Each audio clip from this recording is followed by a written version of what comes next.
¿Sabes cuántos problemas hay hoy dentro del ámbito docente? Probablemente lo sabes. Todos los días sale un artículo nuevo que ilustra el cansancio que sentimos por las prácticas docentes, la deserción que hay de parte especialmente de docentes que recién están iniciando y todos los conflictos que existen en torno a la noción de la disciplina dentro del salón de clases. Parece que es un conflicto sin fin. Ante todo esto se erige una pregunta. ¿Sirve de algo motivar a los estudiantes hoy? Si tal parece que el problema son ellos, tal parece que el problema es que no prestan atención, es que su atención está mermada por las redes sociales. ¿Tendrá algún sentido preguntarse esto? ¿Tendrá algún sentido pensar en motivar a los estudiantes? ¿Acaso te lo has preguntado alguna vez? Te doy la bienvenida a este canal. Me presento, yo soy Ruth Moreno y soy una docente que se cansó de todo lo que se hace mal dentro del sistema educativo y dentro de la educación y ahora se dedica a mejorarlo. En el video de hoy vamos a explorar si es que sirve realmente motivar a los estudiantes, qué dice la teoría sobre esto, qué experiencia tuve yo en la práctica y cómo puedes tú beneficiarte de esto, dándote algunas recomendaciones muy breves y muy puntuales para que consigas motivar a tus estudiantes. Pero más importante, para que entiendas la importancia que tiene y que reviste todavía hoy, en medio de muchas problemáticas, motivar a nuestros estudiantes. Y me voy a referir específicamente a un evento que creo que todos tenemos muy presente en nuestra memoria. Me refiero a la pandemia. Creo que la pandemia para mí fue el momento donde aprendí a repensar mi forma de ser docente. Ciertamente antes de pandemia yo había tenido experiencia dentro del salón de clases.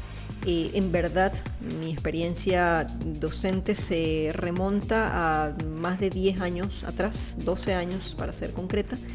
Y claro, en aquel momento las redes sociales, el internet no era lo que es hoy. Es increíble pensar que en 12 años haya cambiado todo tan rápido, pero es así.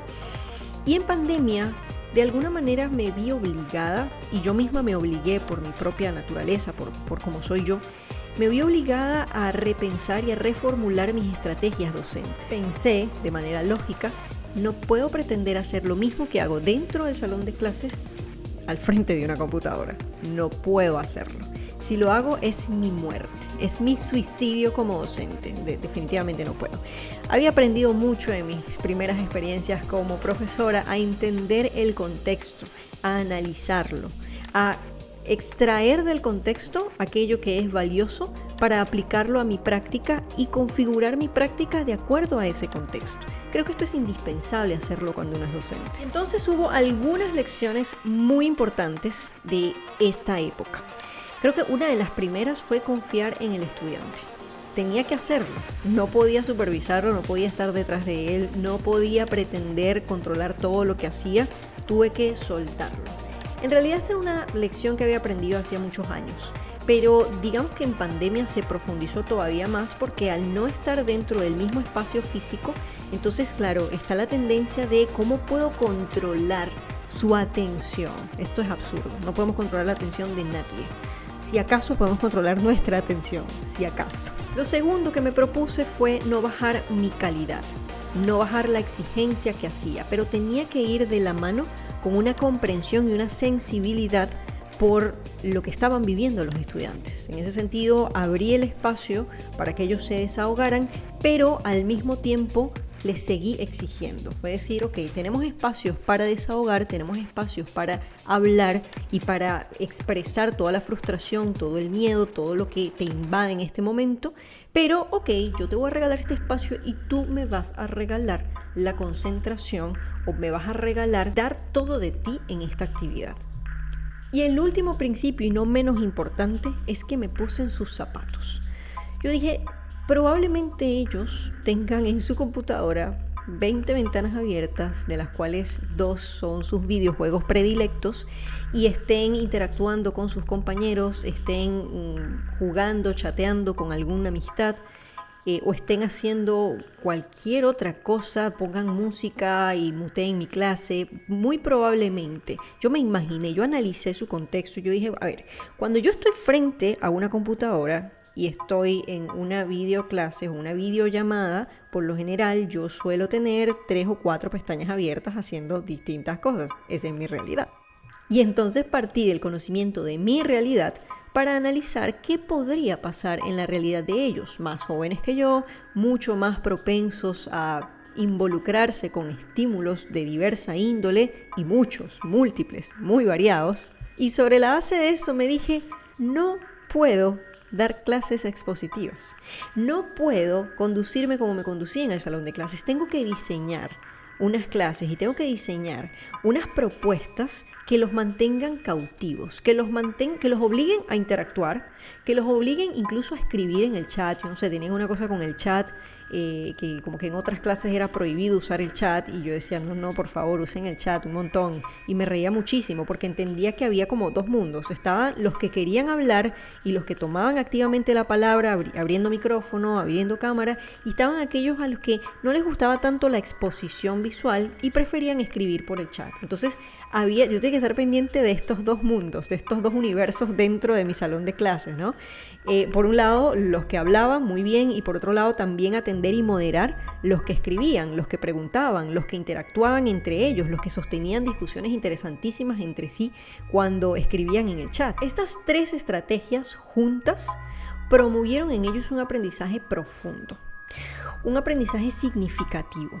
Y algo que hizo que al final del año, primero, no estuviéramos absolutamente exhaustos y podridos de la computadora, y que además el siguiente año, cuando nos vimos ya en persona, porque retomamos la presencialidad, en este caso fue una semipresencialidad, me di cuenta que los contenidos impartidos, las cosas que había probado con ellos, porque también yo me puse a probar cosas, las cosas que había probado con ellos ese primer año habían resultado muy, muy bien interiorizadas. Estas prácticas sencillas que te acabo de describir responden a la teoría de la motivación o la psicología de la motivación, que sostiene esencialmente 3 principios que son muy importantes.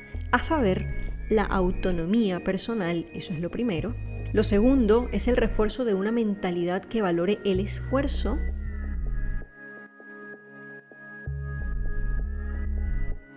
Y lo tercero es el diseño de actividades que promuevan un enfoque pleno y un aprendizaje profundo. Entonces, en síntesis, 3 cosas. Hay que creer que ellos son capaces. Hay que creer en nuestros estudiantes. Esto es indispensable. Es una de las primeras cosas. Lo segundo, ser cercanos a ellos, ser empáticos y amables con ellos, entender que naturalmente hay estudiantes que lo van a hacer mejor que otros. Esto no los hace más, esto no hace menos a los que no lo hacen como los que dan más. Entenderlos en líneas generales, pero exigirles. Y finalmente, ponerme en sus zapatos. Ponte en los zapatos de tus estudiantes. ¿Qué les gusta? ¿Qué cosas les gusta hacer? ¿Qué cosas les disgusta? Indaga. Sé empático, sé empática. Ponte en sus zapatos. Entonces, respondiendo a la pregunta, ¿sirve motivar a nuestros estudiantes dentro del salón de clases? La respuesta es sí. Sirve, completamente sirve.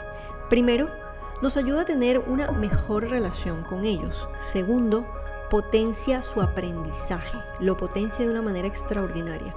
Y tercero, aunque resulta en un mayor trabajo para el docente, a la larga acaba convirtiéndose en algo que aligera nuestro trabajo. Cuando promovemos la autonomía en nuestros estudiantes, bajamos el nivel de control que el docente está acostumbrado a tener dentro del salón de clases. Y esto, al final, nos aligera mucho el trabajo. ¿Y tú? ¿Motivas a tus estudiantes? ¿Cómo lo haces? ¿Aplicas alguna otra estrategia que yo no haya mencionado acá? Déjame saber en comentarios. Si te gustó este video, dale me gusta, compártelo y suscríbete para que tengas más contenido de lo siguiente que ha de venir. Hay muchas otras cosas que van a venir respecto a estrategias sobre cómo manejarte, cómo ser un docente excepcional en el siglo XXI.